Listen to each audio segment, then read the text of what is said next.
The stagecoach rattled to a stop in front of the Gold Hill, Nevada General Store, and Sarah Henderson pressed her gloved hand against the window, her heart hammering so hard she thought it might crack her ribs.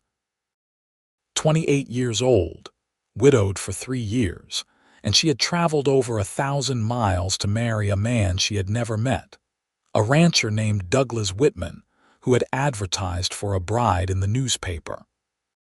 She had answered his advertisement with complete honesty, explaining in careful script that her husband had died in a mining accident back in Pennsylvania, that she had no children, and that she was willing to work hard and be a faithful wife.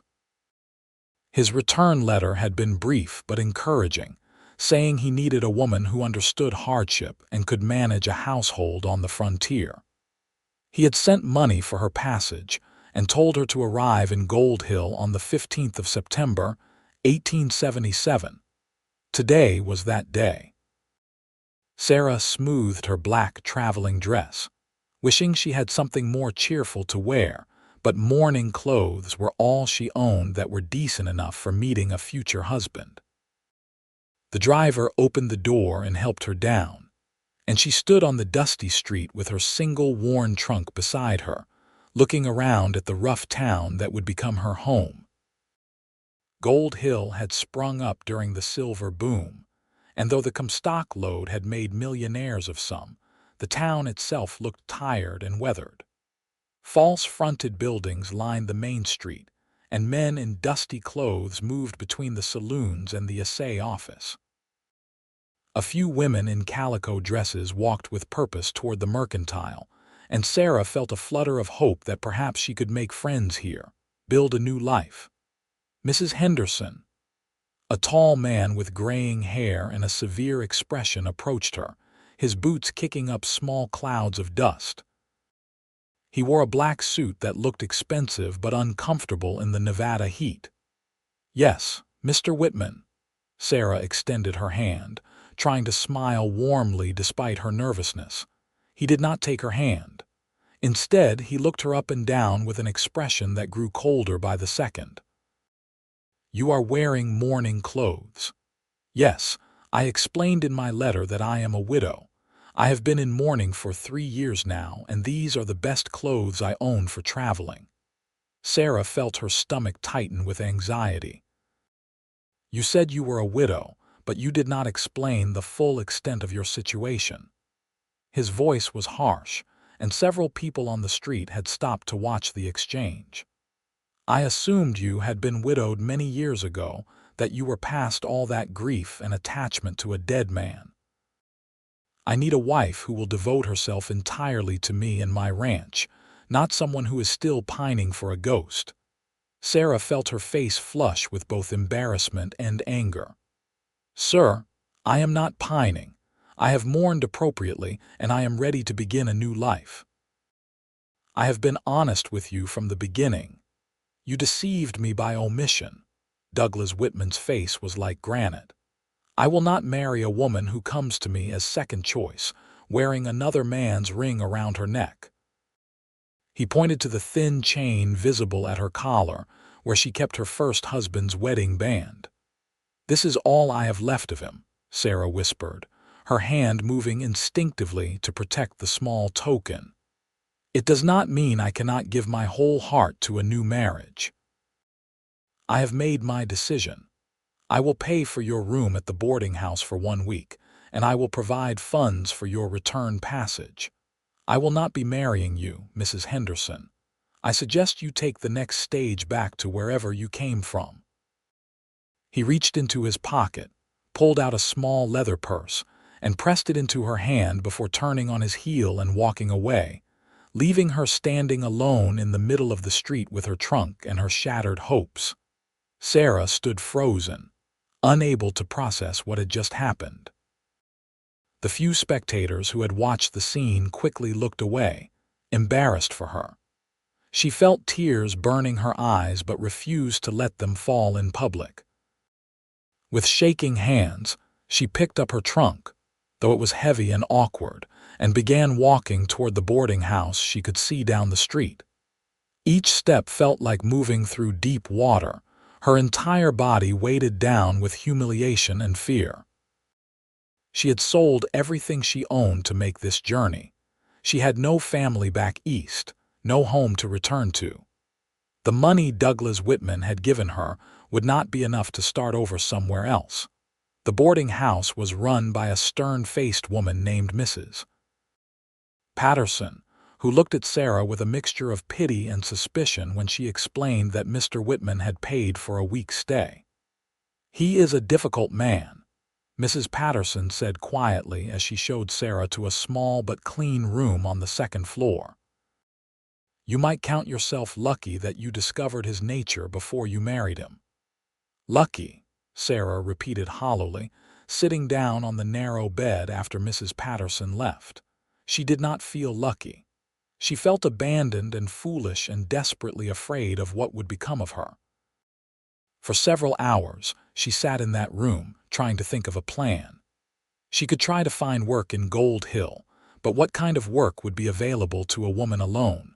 She had no skills beyond keeping house and could read and write, but those abilities were not exactly rare. The thought of returning to Pennsylvania filled her with dread, because there was nothing there for her anymore. Just memories of a small apartment she had shared with Thomas before the mine collapse that had taken his life along with 17 other men. As the afternoon sun slanted through the window, Sarah finally forced herself to stand.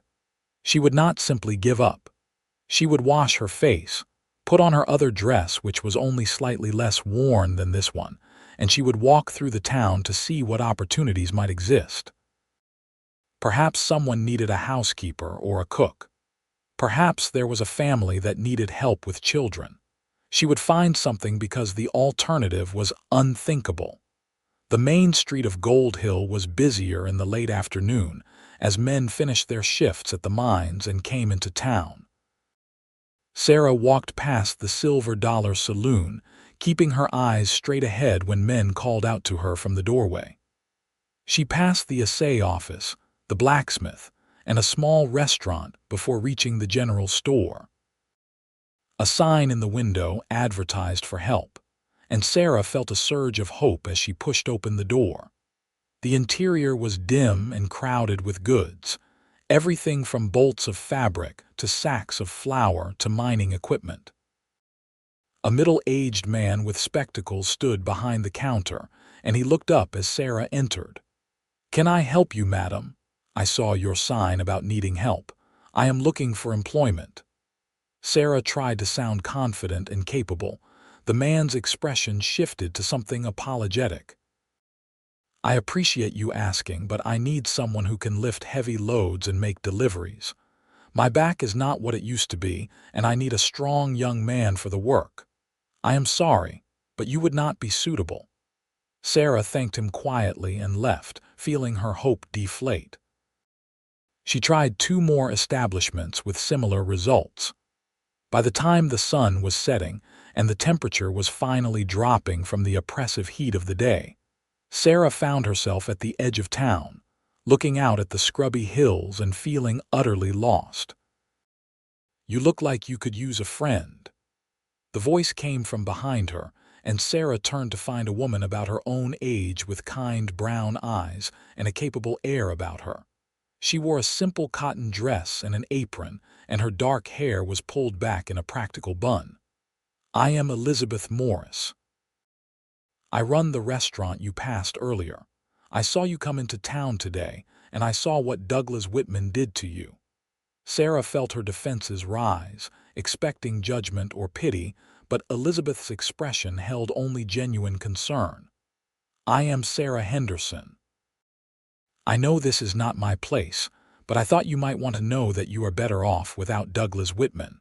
He went through 2 mail-order brides before you, and both of them left within months. He is a cruel man who wants a servant, not a wife." Elizabeth touched Sarah's arm gently. "I also wanted to tell you that if you are looking for work, I could use help in my restaurant.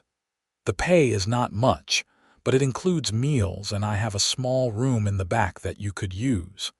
It would be better than the boarding house, and you could save the money Whitman gave you." The relief that flooded through Sarah was so intense she felt dizzy. "Are you certain? I do not want to impose." "I am certain.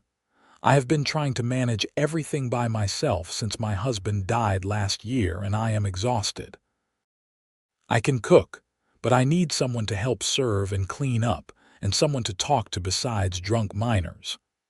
Elizabeth smiled, and it transformed her tired face into something warm and lovely. "Come by tomorrow morning at 5 o'clock, and we will see how we work together." That night, Sarah slept better than she had in weeks, despite the thin mattress and the sounds of the town outside her window. She woke before dawn, washed with cold water from the pitcher and dressed in her better black dress. By the time she reached the restaurant, Elizabeth was already inside, lighting the stove and beginning to prepare breakfast. The work was hard, much harder than Sarah had anticipated. The restaurant was small, just 6 tables and a counter, but it filled up quickly with miners coming off the night shift and men heading into town for business.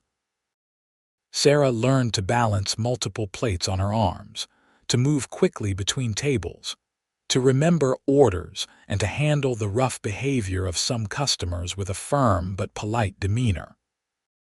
Her feet ached by mid-morning and her back protested by afternoon, but she kept working because she was grateful to have purpose and income. Elizabeth was a patient teacher and a kind employer.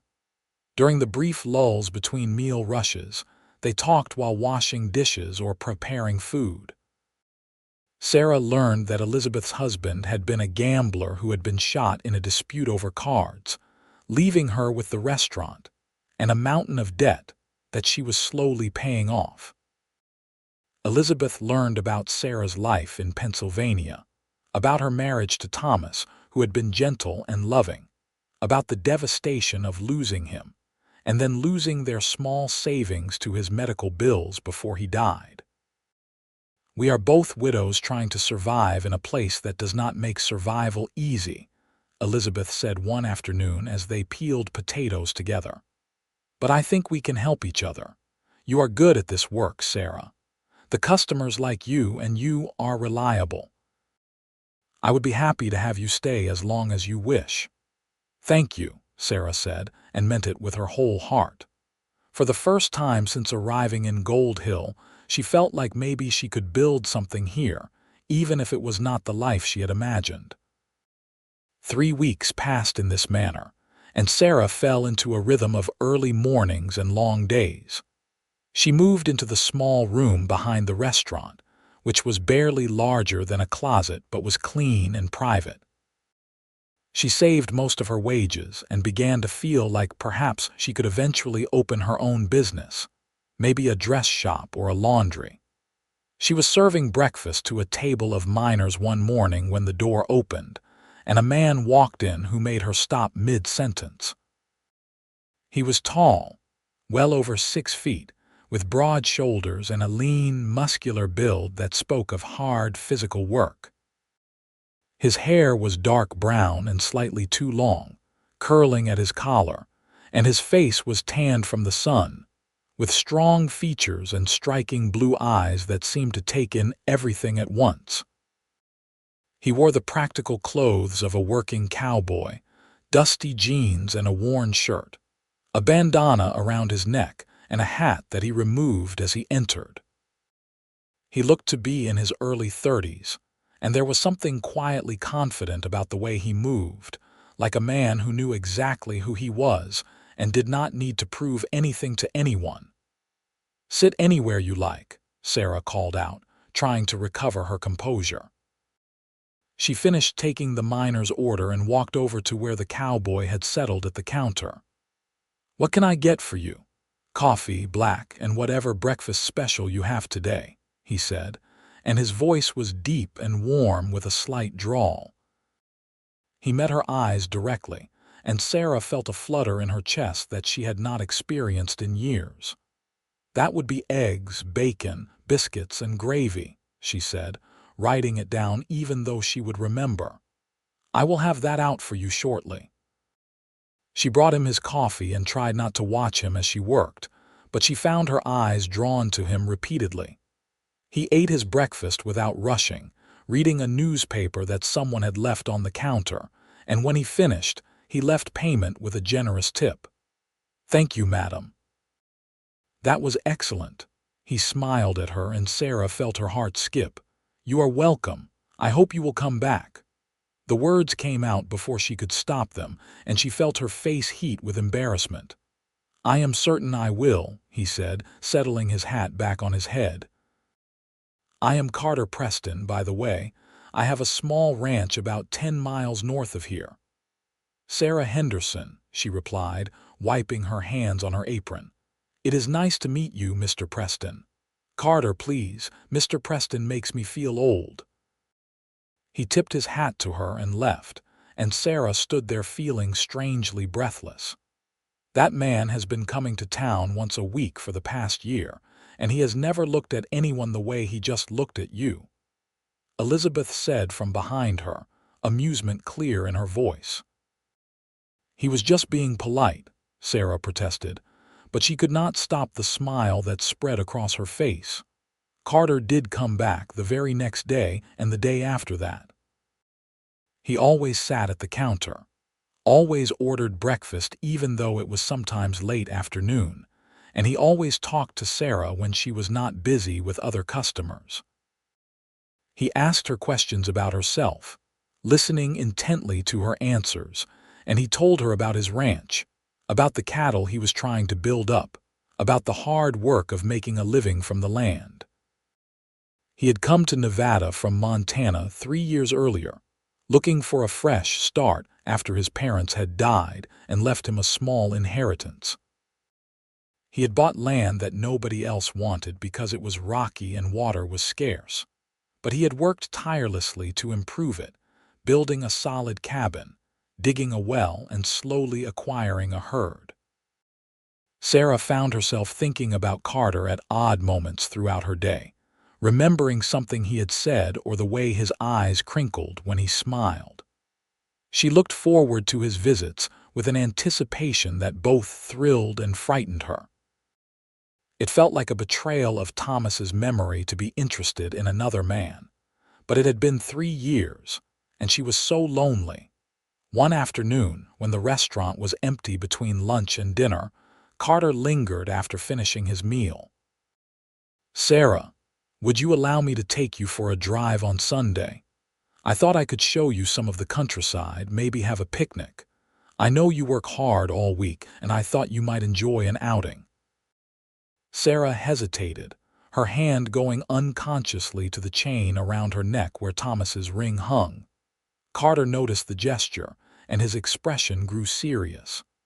"I know you were married before. Elizabeth told me a little about your situation, and I want you to know that I respect your past. I am not asking you to forget your husband or to pretend he did not exist. I'm just asking for a chance to spend some time with you, to see if maybe we could become friends, and maybe more than friends eventually."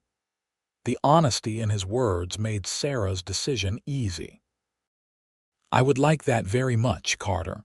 Sunday would be perfect."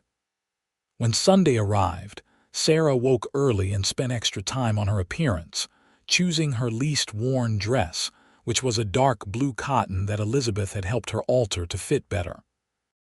She brushed her light brown hair until it shone and arranged it in a soft style that made her look younger than her 28 years. Carter arrived at 9 o'clock in a wagon that he had clearly cleaned for the occasion, pulled by 2 sturdy horses.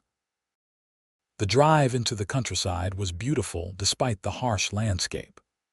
Carter took her north, away from the mines and the scarred hills, toward an area where hardy grasses grew and the occasional juniper tree provided shade. He pointed out landmarks and told her stories about his first year on the ranch, about the winter when he nearly froze to death because his cabin was not properly chinked, about the summer when the well almost ran dry and he had to haul water from a stream 5 miles away. "Why did you stay?" Sarah asked. It sounds like it was miserable, because it was mine, Carter said simply. I had spent my whole life working on my father's land in Montana, following his rules, living his dreams.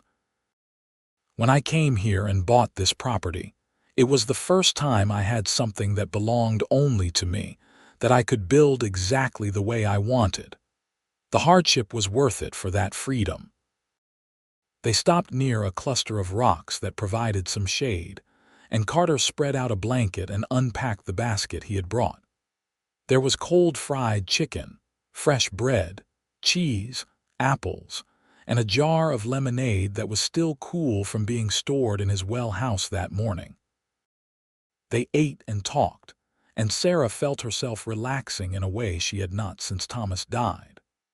Carter made her laugh with stories about his disastrous attempts to train a wild horse and his ongoing battle with a particularly clever coyote that kept trying to get into his chicken coop. "Can I ask you about your husband?" Carter said carefully as they finished eating. "I do not want to cause you pain, but I would like to know about him if you are willing to tell me."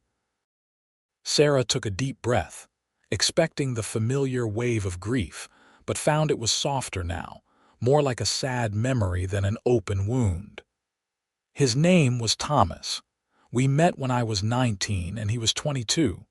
He worked in the coal mines in Pennsylvania and I worked in a boarding house. We married after courting for a year, and we had 5 good years together before the accident. He was kind and gentle, and he loved to read. He would sit by the fire in the evenings and read to me from whatever book he had borrowed from the lending library. He wanted us to save enough money to buy a small house with a garden somewhere away from the mines. He died before we could do that." "I am sorry you lost him," Carter said quietly. "He sounds like he was a good man." "He was." Sarah looked down at her hands. "When he died, I did not think I would ever want to live again. Everything felt gray and pointless. But slowly, I realized that he would not have wanted me to stop living. He would have wanted me to find happiness again. So when I saw Douglas Whitman's advertisement, I thought maybe I could start fresh somewhere new. I did not expect him to reject me for being a widow." "Douglas Whitman is a fool," Carter said with feeling. "Any man would be lucky to have you as a wife, Sarah. The fact that you loved someone before and mourned him properly shows that you have a good heart and that you know how to be loyal. Those are not flaws. They are some of the best qualities a person can have." Sarah felt tears prick her eyes at his words. "Thank you, Carter. That means more than you know." He reached over and took her hand, his calloused fingers warm and strong around hers. "I want to court you properly, Sarah. I want to take you on drives and bring you flowers and make you smile. I want to know everything about you and I want you to know me. I am not asking for any promises right now. I am just asking for a chance." "I would like that," Sarah whispered, squeezing his hand. "I would like that very much." The courtship that followed was sweet and genuine, unfolding over the autumn months as the weather cooled and the leaves on the few trees around Gold Hill turned gold. Carter came to town 3 or 4 times a week, always stopping at the restaurant for a meal and conversation. On Sundays, which Elizabeth gave Sarah off, Carter took her on drives or walks, showing her more of the countryside and slowly introducing her to his ranch. The first time she saw his property, Sarah was impressed by how much he had accomplished with limited resources. His cabin was small but well built, with a stone fireplace and real glass windows. His barn was neat, and his animals were healthy and well cared for. Everything showed the touch of a man who took pride in his work.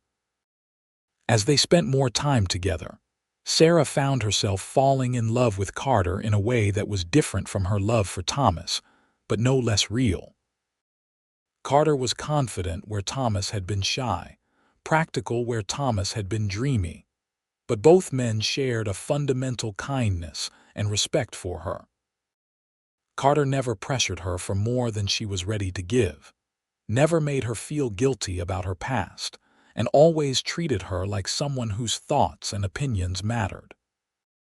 In late November, as they sat by the fire in his cabin after a long day of helping him prepare for winter, Carter pulled a small box from his pocket. "Sarah, I know we have only been courting for 3 months, but I am 32 years old and I know my own mind. I love you. I love your strength and your kindness and your laugh. I love the way you face difficulties without complaining and the way you care about other people. I want to spend my life with you, building this ranch together, making a home and a family. Will you marry me?" Sarah looked at the simple gold band in the box, and then at Carter's hopeful, nervous face. She thought about Thomas, about the love they had shared, and she knew with absolute certainty that he would want her to be happy, that he would approve of Carter. "Yes," she said, her voice strong and clear. "Yes, I will marry you." Carter slipped the ring on her finger and kissed her for the first time, a gentle, reverent kiss that promised love and protection and partnership. When they finally pulled apart, both of them were smiling so widely it almost hurt.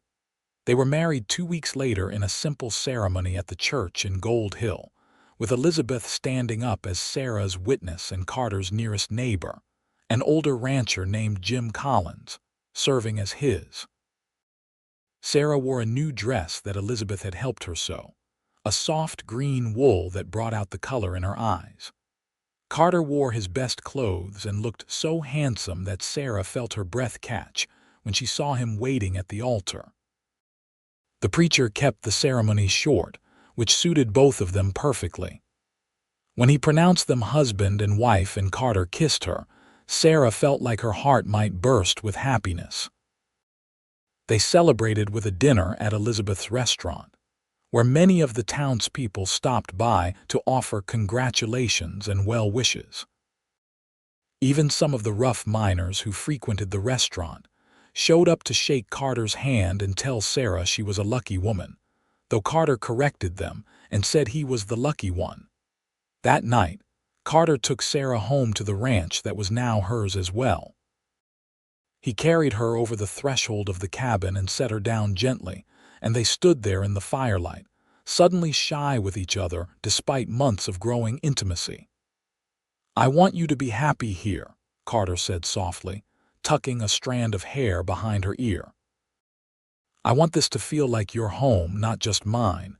If there is anything you want to change or add, you just tell me." "I am already happy," Sarah assured him, reaching up to touch his face. "I am home because I am with you." Their wedding night was tender and passionate, a joining of two people who had both known loss and loneliness and who had found each other against the odds. Carter was gentle and patient, and Sarah gave herself to him completely, holding nothing back. Afterward, lying in his arms in the darkness, she felt Thomas's memory settle into a peaceful place in her heart, no longer a source of pain but a reminder that she had been loved once and was loved again.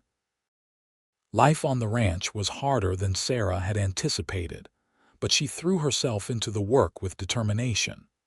She learned to milk the cows, to feed the chickens and gather eggs, to tend the vegetable garden that Carter had established near the well.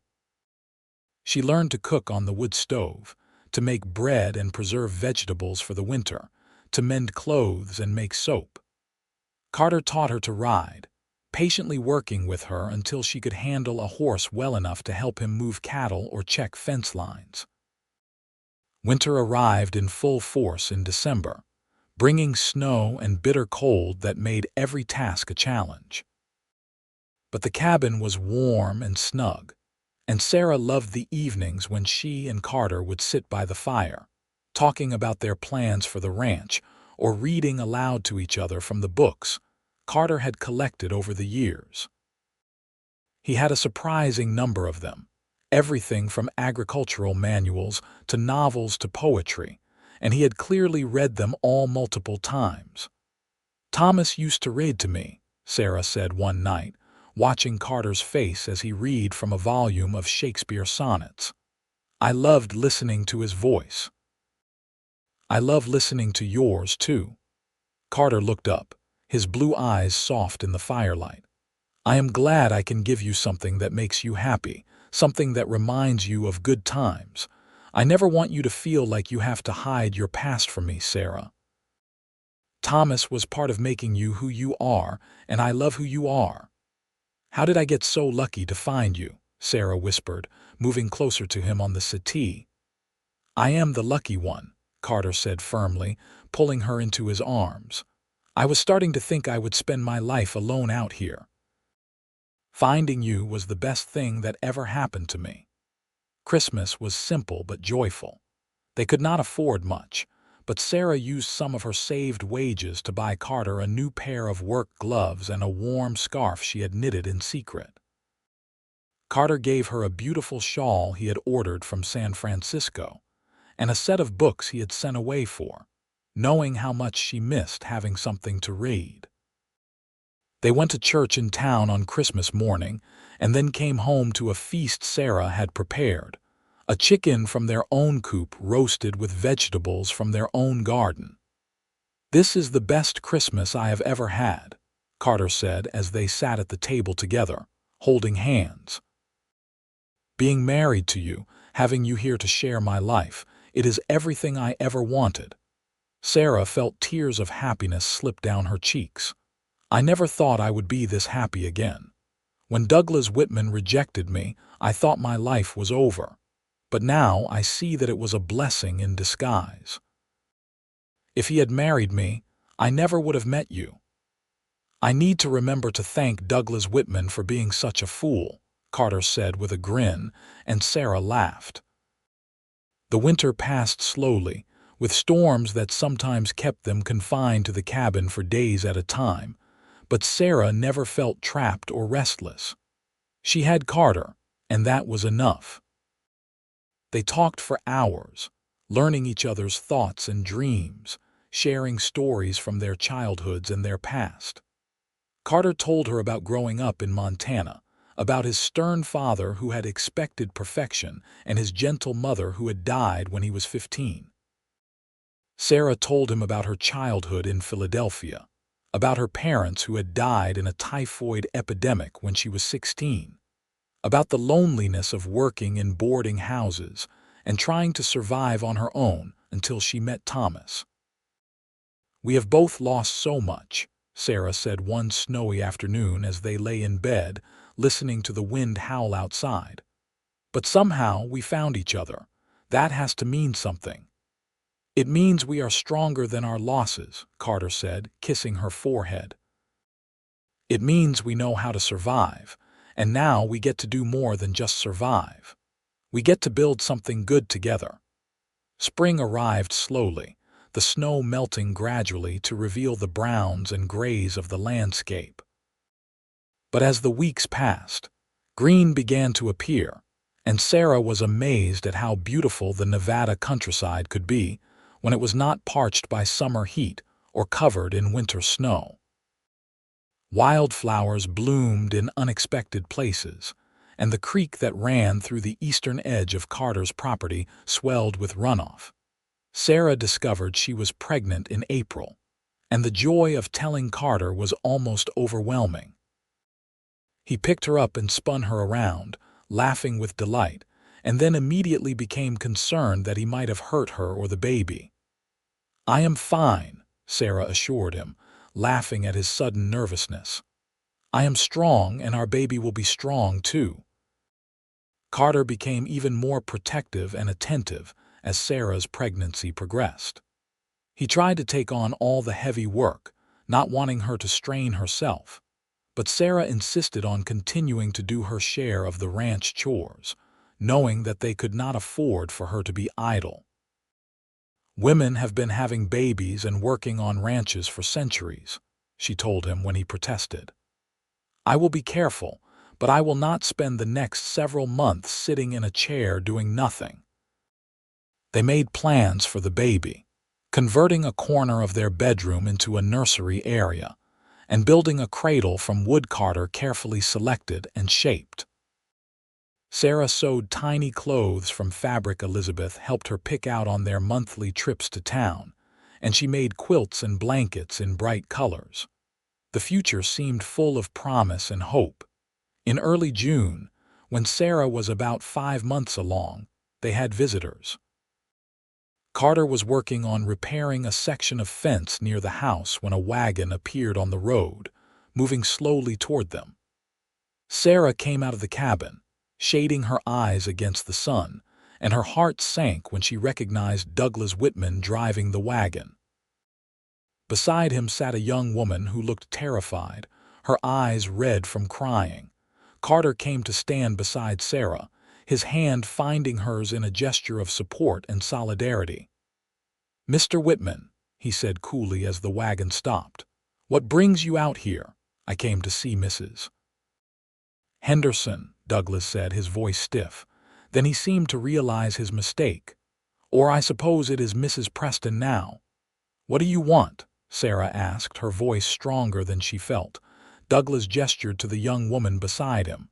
"This is Alice Murphy. She arrived last week in response to my advertisement for a bride. However, she has proven to be unsuitable for my needs. She is weak and prone to tears, and she has no understanding of the demands of ranch life. I thought perhaps you might take her in for a few days until she can arrange passage back to wherever she came from." The young woman, who could not have been more than 19 or 20, looked at Sarah with desperate, pleading eyes. Sarah felt anger surge through her at Douglas Whitman's callousness. "You cannot just abandon her," she said sharply. "She came here in good faith, believing you would marry her." "I have no obligation to marry someone who misrepresented themselves," Douglas said coldly. "She claimed to be strong and capable, but she has done nothing but weep since she arrived." "Perhaps she weeps because you treat her terribly," Carter said, his voice hard. "Get down from that wagon, Miss Murphy. You are welcome here for as long as you need to stay." Alice Murphy scrambled down from the wagon with such haste that she nearly fell, and Sarah hurried forward to steady her. Douglas Whitman made a sound of disgust, tossed a small bag down that presumably contained Alice's belongings, and drove away without another word. "I am so sorry," Alice sobbed as Sarah led her toward the cabin. "I did not know where else to go. He has been so cruel and I have no money to return home and I am so scared." "You are safe now," Sarah said firmly, putting her arm around the shaking girl. "Come inside and sit down. Carter, could you bring some water?" Over the next hour, the story came out. Alice Murphy was from Ohio, the daughter of a farmer who had died leaving the family in debt. Her mother had remarried quickly, and Alice's stepfather had made it clear he did not want her in the house. She had answered Douglas Whitman's advertisement out of desperation, hoping to find a better life in the West. But from the moment she arrived, Douglas had been critical and harsh, finding fault with everything she did and making it clear that he found her inadequate. "He said terrible things," Alice whispered, her hands shaking as she held a cup of water. "He said I was stupid and useless, and that he had wasted his money bringing me here." Sarah felt her anger at Douglas Whitman grow even stronger, but she pushed it aside to focus on comforting Alice. "You are not stupid or useless. He is a cruel man who does not deserve a wife. You are going to stay with us until we figure out what to do next, and I will not hear any arguments about it." Alice looked between Sarah and Carter with wonder. "Why are you being so kind to me? You do not even know me." "Because someone was kind to me when I needed it most," Sarah said simply. "Douglas Whitman rejected me, too, when I arrived in Gold Hill. I was fortunate enough to find work and to meet Carter, but I remember how frightened and alone I felt. I will not turn away someone who is going through the same thing I went through." Alice stayed with them, sleeping in the small storage room that Carter quickly converted into a bedroom. She was shy and nervous at first, startling at sudden sounds and apologizing constantly for being in the way. But slowly, she began to relax, as she realized that Sarah and Carter were genuinely kind. She helped Sarah with the household chores and proved to be a hard worker, despite Douglas Whitman's claims that she was useless. She was good with the animals and had a gentle touch with the chickens that made them produce more eggs than Sarah had managed to collect in months.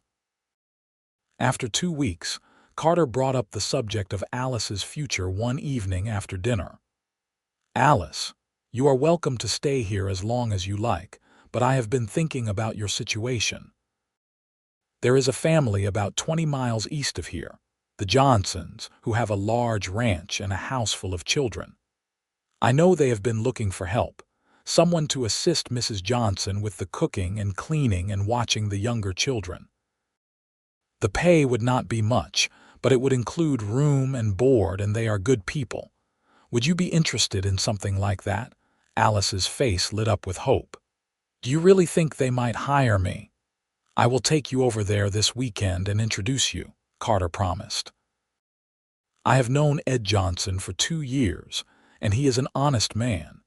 He and his wife will treat you fairly." That Sunday, Carter drove Alice to the Johnson ranch while Sarah stayed home to rest, her pregnancy making long wagon rides uncomfortable. When Carter returned several hours later, he was smiling. They hired her on the spot. Mrs. Johnson said she was an answer to her prayers. Alice will have her own room, meals, and $10 a month, plus 1 Sunday off every month to visit friends or go to town. She was so happy she cried, but this time they were good tears. Sarah felt a weight lift from her heart. "I am so glad. She deserves to be somewhere she is valued." "You gave her that chance," Carter said, pulling Sarah into his arms. "You took her in when she had nowhere else to go, and you helped her find a new start. I am proud of you." Summer arrived with its brutal heat, and Sarah's pregnancy made the temperatures even harder to bear. She moved slowly through her days, trying to stay in the shade as much as possible and drinking plenty of water. Carter worried constantly, hovering over her until she gently told him she needed space to breathe. "I am fine," she assured him repeatedly. "Women have babies in the desert all the time. I am not made of glass." But Carter could not seem to help himself. He brought her cool cloths to put on her forehead, made sure the water jug was always full, and took over even more of the chores despite Sarah's protests. "Let me do this," he said when she complained that he was treating her like an invalid. "Let me take care of you. It is the only thing that makes me feel less anxious about the birth." Sarah softened at that, realizing that his hovering came from love and fear. "I will be all right," she promised, taking his face in her hands. "I am strong and I have you. Our baby will be fine too. You have to trust that." In early September, a year after Sarah had first arrived in Gold Hill, the baby came. The labor was long and difficult, with Sarah working through the pain, while Carter sent for the midwife who lived in town. Mrs. Stevens arrived in the early afternoon and took over with calm efficiency, sending Carter out of the cabin when his nervousness began to make Sarah more anxious. "Go chop some wood or fix a fence or something," Mrs. Stevens ordered. "You are making your wife tense, and that is not helping." Carter paced outside the cabin for hours, listening to Sarah's cries of pain and feeling helpless. When the baby finally arrived just after sunset, and he heard the strong, healthy wail of a newborn, he nearly collapsed with relief. Mrs. Stevens opened the door and beckoned him inside. "You have a son, Mr. Preston. A big, healthy boy." Carter walked to the bed where Sarah lay exhausted but glowing with joy, holding a red-faced, squalling infant wrapped in a blanket. "Look at him," she whispered, tears streaming down her face. "Look at our son." Carter sat down carefully on the edge of the bed and looked at the tiny person they had created together. The baby had a shock of dark hair and his eyes were squeezed shut as he cried, but he was perfect. "He is beautiful," Carter said hoarsely, his own eyes filling with tears. "You are amazing, Sarah. You did this. You brought him into the world." "We did this," Sarah corrected, placing the baby in Carter's arms. "Hold your son." Carter took the infant with trembling hands, terrified he might drop him or hold him wrong, but the baby settled against his chest and stopped crying, making small snuffling sounds. "Hello, little one," Carter whispered. "I am your father, and I promise I will do everything in my power to give you a good life and to protect you and to teach you to be a good man." They named him Christopher Thomas Preston, honoring both Carter's grandfather and Sarah's first husband. Carter had suggested including Thomas's name, saying it was important to remember where Sarah came from and to honor the man who had loved her first. Sarah had wept at his thoughtfulness and agreed immediately. Christopher was a good baby, healthy and strong with a lusty appetite and a surprisingly calm temperament. He slept well and only cried when he was hungry or needed changing. Sarah recovered from the birth more quickly than Mrs. Stevens had expected, eager to get back to helping Carter with the ranch work. They fell into a new rhythm, with Sarah managing the household and caring for Christopher while Carter handled the outside work, and both of them collapsing into bed each night exhausted but content. In October, they received an unexpected visit from Alice Murphy, who arrived on a Sunday afternoon driving a wagon by herself. She looked transformed from the terrified, weeping girl they had taken in months earlier. She was smiling and confident, and she brought gifts for baby Christopher, a knitted blanket and a carved wooden rattle that one of the Johnson children had helped her make. "I wanted to thank you again," Alice said as she sat in the cabin, holding Christopher and cooing at him. "You saved my life, both of you. I do not know what would have happened to me if you had not taken me in." "We are just glad you are doing well," Sarah said warmly. "The Johnsons are treating you all right.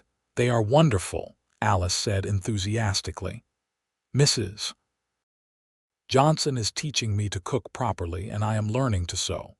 The children are a handful, but I love them. And there is a young man, one of the ranch hands, who has been very kind to me. His name is Stephen, and he asked if he could court me." Sarah and Carter exchanged pleased glances. "That is wonderful news, Alice. You deserve to be happy." Alice visited several more times over the winter, always bringing small gifts and news of her life with the Johnsons. In March, she came to tell them that Stephen had proposed and she had accepted, and to invite them to the wedding in April. Sarah and Carter attended with Christopher, who was now 6 months old and endlessly curious about everything around him.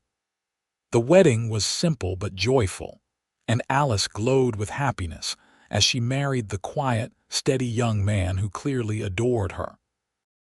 "She has come so far," Sarah said to Carter as they drove home that evening, Christopher sleeping in her arms. "I am so proud of her."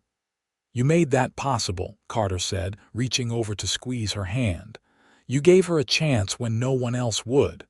"We gave her a chance," Sarah corrected. "You are the one who found her a position with the Johnsons." "We make a good team," Carter said, smiling at her.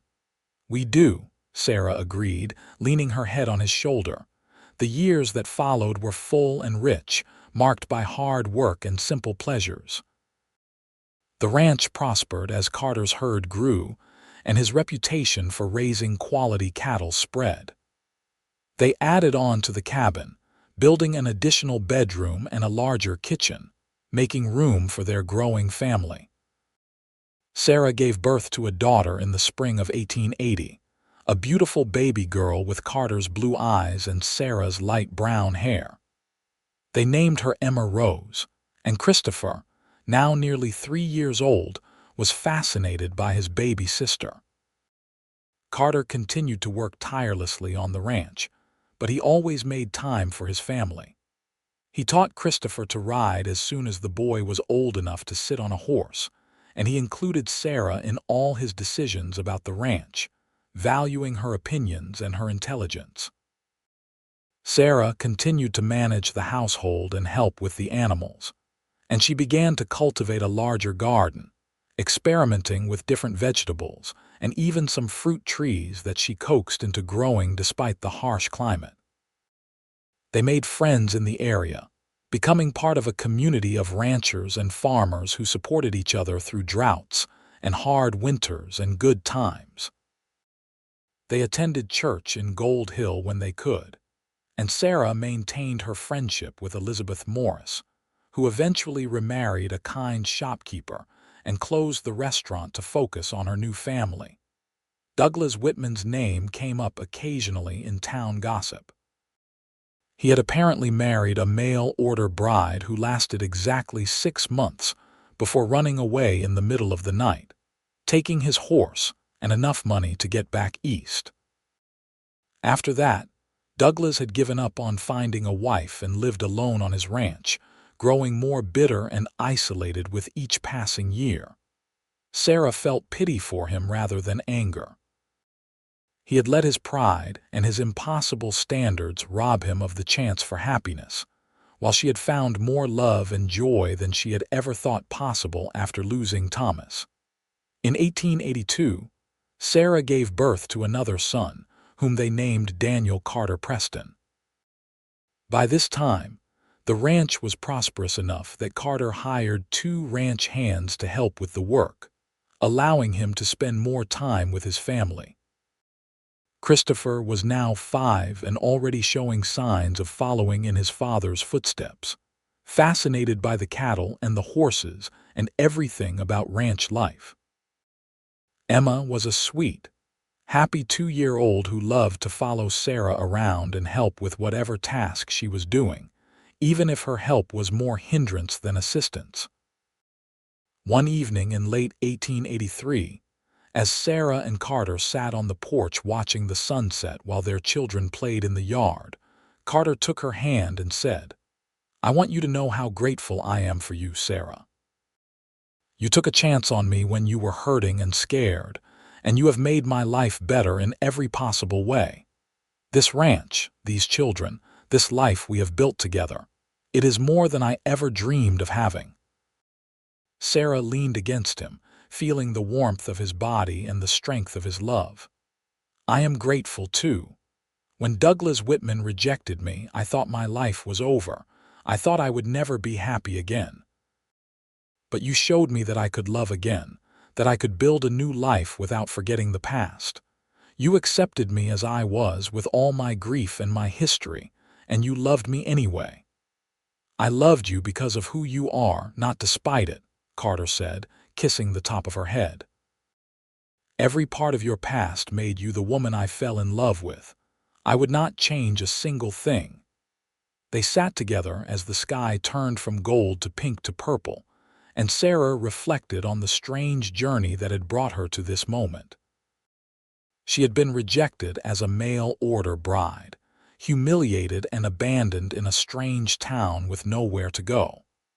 But that rejection had led her to Carter, to a love that was deeper and truer than anything she could have imagined. She had learned that being a widow was not a flaw or a weakness, that her capacity to love and to grieve showed the strength of her heart, not its frailty. Christopher came running up to the porch, his face flushed with excitement. "Papa, can you teach me to rope tomorrow? I have been practicing with the rope you gave me, and I think I'm getting good at it." "I will teach you," Carter promised, ruffling his son's hair. "But only if you promise to help me mend the fence in the north pasture first." "I promise," Christopher said solemnly, and then he ran back to play with Emma, who was trying to catch fireflies in the gathering dusk. Daniel started to fuss in his cradle inside the cabin, and Sarah stood to go tend to him, but Carter stopped her. "I will get him. You sit and rest for a few more minutes." Sarah watched her husband disappear into the cabin and listened to his deep voice soothing their youngest child. She thought about Thomas, about the good years they had shared and the dreams they had not been able to fulfill. She no longer wore his ring around her neck. She had carefully packed it away in a small box with their wedding photograph and a few other mementos, treasures to remember him by but not talismans to cling to. Thomas would always be a part of her story, but he was not the end of her story. Carter was not a replacement for Thomas. He was a new chapter, a different kind of love, equally precious and equally real. The years continued to pass, bringing challenges and triumphs in equal measure.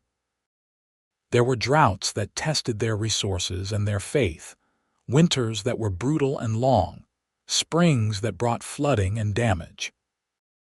But there were also years of plenty, seasons when the grass grew tall and the cattle thrived, moments of pure joy when the children reached milestones, or when Sarah and Carter would steal a few minutes alone to remember why they had fallen in love. In 1885, Sarah gave birth to their fourth child, another daughter they named Margaret Helen. Christopher was now 8, Emma 5, and Daniel 3, and they all welcomed their baby sister with excitement and curiosity. The cabin had grown over the years, expanding to accommodate their growing family, and the ranch had become one of the most successful in the area. Carter's reputation for honesty and hard work had brought him respect in the community, and Sarah was known for her kindness and her willingness to help neighbors in need. They heard occasional news of Alice Murphy, who was now Alice Carson, happily married with 2 children of her own. She and Stephen had built a small ranch near the Johnsons, and by all accounts, they were thriving. Alice sent a letter every Christmas, always thanking Sarah and Carter for giving her a chance when she had nowhere else to turn. In the spring of 1887, Sarah and Carter celebrated their 10th wedding anniversary with a trip to Virginia City, leaving the children with a trusted neighbor for 2 days. They stayed in a hotel, a luxury they rarely allowed themselves, and walked through the bustling streets hand in hand like young sweethearts. They had dinner in a fine restaurant and attended a theater performance, and Sarah wore a new dress that Carter had surprised her with, a beautiful deep blue silk that made her feel elegant and special. 10 years, Carter said as they stood on the hotel balcony looking out at the lights of the city. It seems like both forever and no time at all. I know what you mean, Sarah said, leaning into his embrace. I can hardly remember what my life was like before you, but at the same time, it feels like we have lived a lifetime together already. Here is to a lifetime more, Carter said, tilting her face up to kiss her, and to many more anniversaries. Many more, Sarah agreed, kissing him back with all the love and passion that still burned between them after a decade of marriage. By 1890, Christopher was 13 and already working alongside Carter on the ranch like a full partner. He had his father's height and his mother's thoughtful nature, and he showed every sign of becoming a fine man. Emma was 10, a bright, spirited girl who loved books and learning and had persuaded Sarah and Carter to send away for as many books as they could afford. Daniel was 8, quieter than his older siblings but with a gift for working with horses that amazed everyone. Margaret was 5, the baby of the family, though Sarah suspected she would not hold that title for long. Sarah discovered she was pregnant again in the summer of 1890, and though she was now 39 years old and knew this would likely be her last child, she welcomed the news with joy. Carter was both thrilled and worried, knowing that pregnancies became more difficult as women aged, but Sarah reassured him that she was healthy and strong. The baby, another son they named Andrew James, was born in March of 1891 without complications. He was a calm, happy infant who seemed content to observe the chaos of the busy household from Sarah's arms. The older children adored him, and Christopher, now nearly 14, proved to be surprisingly gentle and patient with his baby brother. As Sarah held Andrew and watched her family gathered around, she felt overwhelmed with gratitude for the life she had been given. She was 40 years old, the mother of 5 healthy children, married to a man who loved her deeply and respected her completely. The ranch was prosperous, and they had built a good life in a hard land. She had survived loss and rejection and loneliness, and she had come through it all stronger and wiser. One Sunday afternoon, in the summer of 1892, the family loaded into the wagon and went to Gold Hill for church and supplies. As they walked down the main street, Sarah saw a familiar figure coming out of the general store. Douglas Whitman had aged badly, his face lined and his shoulders stooped. He looked at Sarah and Carter and their brood of children, and something flickered in his eyes that might have been regret. "Mrs. Preston," he said, tipping his hat awkwardly. "Mr. Whitman," Sarah replied politely, her hand in Carter's. Douglas looked at the children clustered around them, healthy and happy and clearly loved. "You seem to have done well for yourself." "I have been very blessed," Sarah said simply, pulling Christopher and Emma closer. Douglas nodded slowly, and then without another word he walked away, disappearing into the crowd on the street. Sarah watched him go and felt nothing but pity. He could have had this, could have had a family and love and happiness, but he had let his pride and his impossible standards prevent it. "You ever wonder what your life would have been like if he had not rejected you?" Carter asked quietly as they continued walking. Sarah looked up at her husband, at the face she had loved for nearly 15 years, and shook her head. "Not for a single moment. Being rejected by him was the best thing that ever happened to me because it led me to you. I would not change anything about how we found each other." Carter kissed her forehead gently. "Neither would I." The years that followed were full and busy. Christopher grew into a man, taking on more and more responsibility on the ranch. At 21, he married a sweet-natured girl from a neighboring ranch, and Carter gave them a portion of land to build their own home and start their own herd. Emma, always the scholar, became a teacher in Gold Hill, boarding in town during the week and coming home on weekends. Daniel developed his gift with horses into a business, training and selling horses to other ranchers, and making a name for himself throughout Nevada.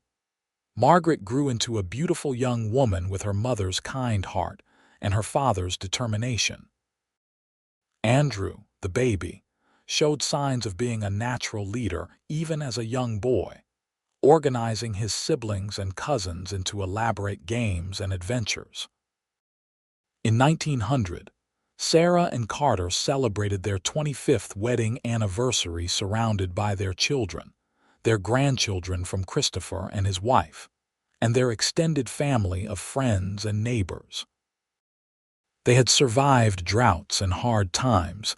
They had built a ranch that would provide for generations to come.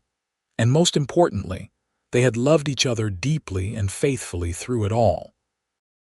Sarah was 51 years old now, her hair streaked with silver, and her face lined from years of sun and hard work.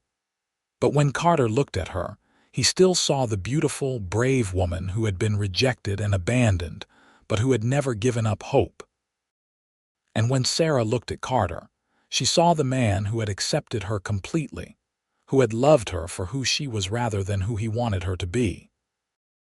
As the party wound down and their guests began to leave, Sarah and Carter stood together on the porch of the home they had built together, watching the sunset paint the Nevada sky in shades of gold and crimson. Carter's arm was around her waist, and Sarah leaned into him, feeling the solid warmth of his body against hers. "I love you," Carter said softly, the words as meaningful now as they had been the first time he had spoken them 25 years earlier. "I love you," Sarah replied, turning to kiss him. "Thank you for seeing me when no one else would. Thank you for accepting me as a widow and loving me anyway. Thank you for giving me this beautiful life. Thank you for taking a chance on a lonely cowboy with a struggling ranch and big dreams," Carter said, his voice thick with emotion. "You made all those dreams come true." They stood together as the stars began to appear in the darkening sky.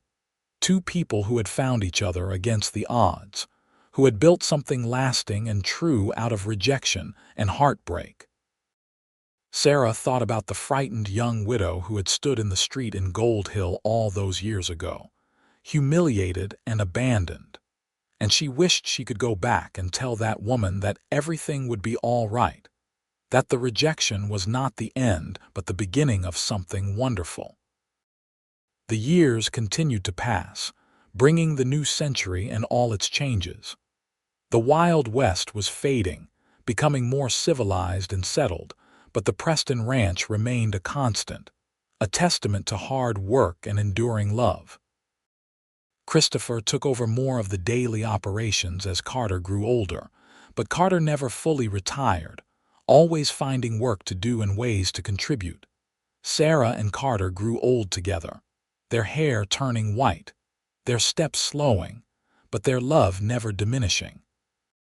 They spent their days surrounded by children and grandchildren, watching new generations grow up on the land they had tamed together. They told stories of the old days, of Carter's first years on the ranch when he nearly starved, of Sarah's arrival in Gold Hill and her rejection, of how they had found each other and fallen in love. In 1910, as they celebrated their 35th wedding anniversary, Emma gave them a special gift, a book she had compiled of family stories and photographs, documenting the Preston family history. Sarah and Carter spent hours looking through it, remembering all the moments that had made up their life together. "We have had a good life," Carter said that night as they prepared for bed, moving slowly through the familiar rituals they had shared for decades. "We have had a wonderful life," Sarah corrected, kissing his weathered cheek. "Better than I ever imagined possible." They climbed into bed together, and Carter pulled Sarah close, her head resting on his shoulder the way it had for 35 years. "I would do it all again," he murmured into her hair. "Every hardship, every struggle, every moment, because it led me to you. And I would answer that advertisement and come to Gold Hill and be rejected by Douglas Whitman all over again," Sarah said, "because it led me to you and to this life and to all the love we have shared." They fell asleep in each other's arms, two people who had been tested by life and loss but who had found happiness and purpose together. Outside, the Nevada wind whispered through the trees Carter had planted decades earlier, trees that had grown tall and strong, just like the love between him and Sarah. The Preston Ranch continued to thrive for generations, a legacy built on the foundation of love and acceptance, a testament to the courage of a widow who had traveled across the country seeking a new life, and the cowboy who had seen her true worth when others could not.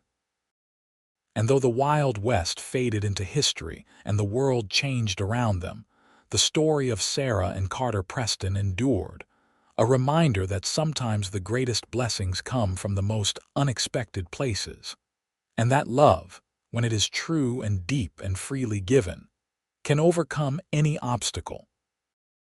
As Sarah and Carter entered their later years, they found great joy in watching their family expand and flourish. Christopher and his wife gave them 7 grandchildren, each one a blessing. Emma married a fellow teacher and moved to Carson City, though she visited often with her 3 children. Daniel married a rancher's daughter and built a thriving horse training business on adjacent land. Margaret married a doctor and settled in Gold Hill, raising 4 children and becoming a pillar of the community. Andrew, the youngest, studied law and returned to practice in Virginia City, but he came home to the ranch every Sunday for dinner, often bringing young women he was courting for his parents' approval. Carter and Sarah took deep pleasure in their grandchildren, teaching them to ride and garden, telling them stories and passing on the values that had guided their own lives. They were patient grandparents, always ready with a hug or a word of encouragement, and the grandchildren adored them in return. In 1915, on a warm spring day when the wildflowers were blooming and the air smelled of sage and possibility, Sarah and Carter celebrated their 40th wedding anniversary. The entire family gathered at the ranch, now a sprawling complex of buildings that included the original cabin, long since converted to a storage building, and the large, comfortable house that had replaced it. There were dozens of people present, children and grandchildren and great-grandchildren, friends and neighbors, all coming to honor a couple whose love had become legendary in the community. Emma had organized the celebration, arranging for tables to be set up outside and coordinating a feast that included everyone's favorite dishes. There was music and dancing, and at one point, Carter stood up and called for everyone's attention. "I want to say something," he began, his voice still strong despite his 70 years. 40 years ago, I was a lonely cowboy with a struggling ranch and no prospects for the future. Then one day, I walked into a restaurant in Gold Hill, and I met a woman who changed my life. Sarah had been rejected by a fool who could not see her worth, who thought that because she had loved and lost before, she had nothing left to give. But I saw the truth. I saw a woman of courage and strength, someone who had survived terrible loss and was still willing to take a chance on happiness. I fell in love with her that first day, and I have loved her more with every day that has passed since. Sarah, you are my heart, my partner, my best friend. You have given me 5 incredible children and more grandchildren than I can count. You have worked beside me through droughts and storms and every challenge this land could throw at us. You have made my life rich and full and meaningful. I thank God every day that Douglas Whitman was foolish enough to reject you, because it meant I got to spend my life with you instead." Sarah was crying openly by the time he finished, and so were many of the women present. She stood and moved to Carter's side, taking his hand. "I want to say something, too," she said, her voice wavering but clear. "When I came to Gold Hill in 1877, I was broken and frightened. I had lost my first husband, and then I had been rejected and humiliated. I thought my life was over. But then I met Carter, and he showed me that my past was not a burden but a gift. He loved me not despite being a widow, but because of the person my experiences had made me. He gave me a home and a family and a love that has sustained me through everything. Carter, you are the best man I have ever known. You are kind and patient and strong. You have been an amazing husband and father and grandfather. I love you more today than I did 40 years ago, and that is saying something because I loved you desperately even then." They kissed, and the crowd erupted in cheers and applause. The celebration continued late into the night, with stories and laughter and music filling the air. As Sarah and Carter finally said goodnight to their family and retreated to their bedroom, both of them exhausted but happy, they held hands and smiled at each other. 40 years, Sarah marveled. "How did we get so lucky?" "We were not lucky," Carter said, pulling her close. "We made choices. We chose to love each other, to work hard, to build something lasting. We chose to face challenges together instead of giving up. That is not luck, that is commitment." "You are right," Sarah agreed, resting her head on his shoulder. "And I would choose you again every single time." They lived several more peaceful, happy years, watching their family continue to grow and thrive. In the spring of 1918, Carter fell ill with pneumonia. Despite the doctor's best efforts and Sarah's devoted nursing, he died peacefully in their bed with Sarah holding his hand, surrounded by their children. Sarah grieved deeply for Carter, but it was a different kind of grief than she had experienced when Thomas died. She had been young when Thomas passed, unprepared for loss and devastated by the sudden emptiness of her life. But she was 70 now, and she and Carter had been blessed with over 40 years together. She mourned him, yes, but she also celebrated the life they had shared and found comfort in knowing that he had died content and surrounded by love. She continued to live on the ranch, though Christopher and his family moved into the main house to care for her. She spent her days tending her garden, playing with her great-grandchildren, and sitting on the porch watching the land that she and Carter had built their life on. She often wore Carter's old shirt when she worked in the garden, finding comfort in the familiar scent and feel of it. One afternoon in late summer, a young woman came to the ranch asking for Sarah. She introduced herself as Margaret Whitman, Douglas Whitman's niece, and she carried a letter. "My uncle died last month," she explained. "Before he passed, he asked me to deliver this to you personally. He said it was important." Sarah took the sealed envelope with surprise and invited the young woman in for tea. After Margaret left, Sarah opened the letter with trembling fingers and read Douglas Whitman's precise, careful script. "Mrs. Preston," the letter began. "By the time you read this, I will be dead, and I feel compelled to write to you before I go. I have thought about you often over the years, watching from a distance as you built a beautiful life with Carter Preston.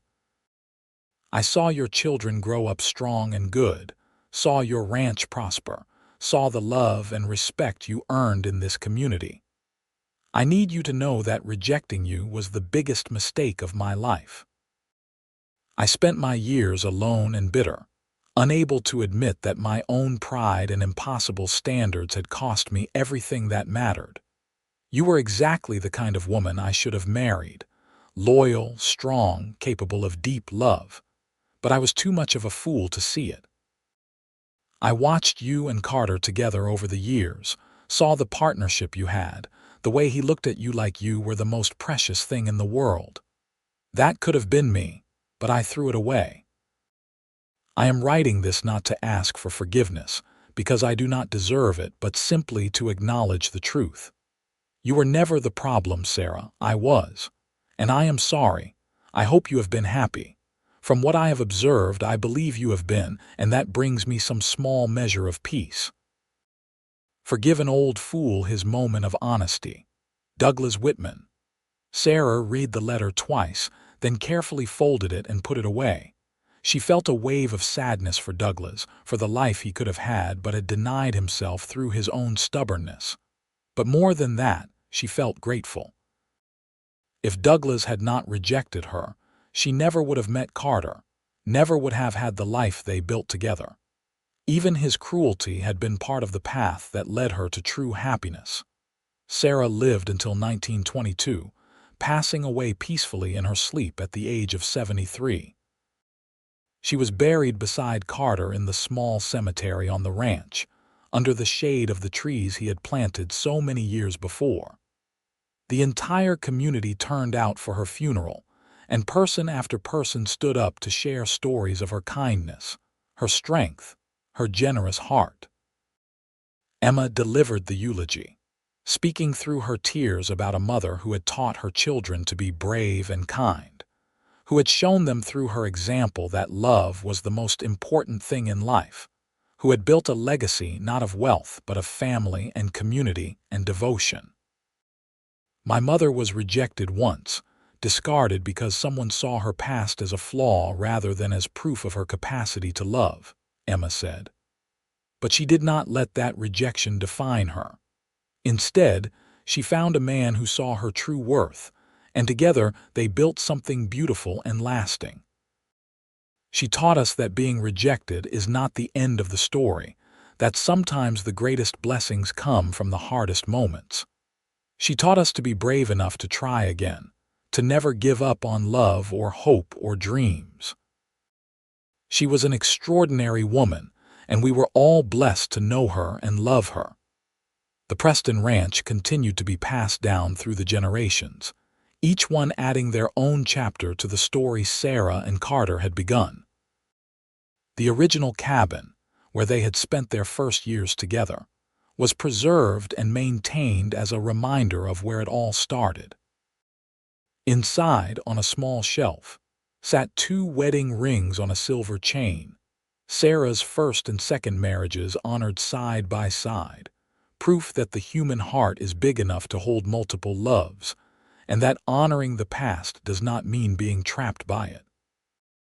And every year, on the anniversary of Sarah and Carter's wedding, the family gathered at the ranch to celebrate and remember the mail-order bride who was rejected for being a widow, and the cowboy who accepted her completely, building a love story that would be told for generations to come, a testament to the power of second chances and the truth that sometimes the best things in life come from the most unexpected places.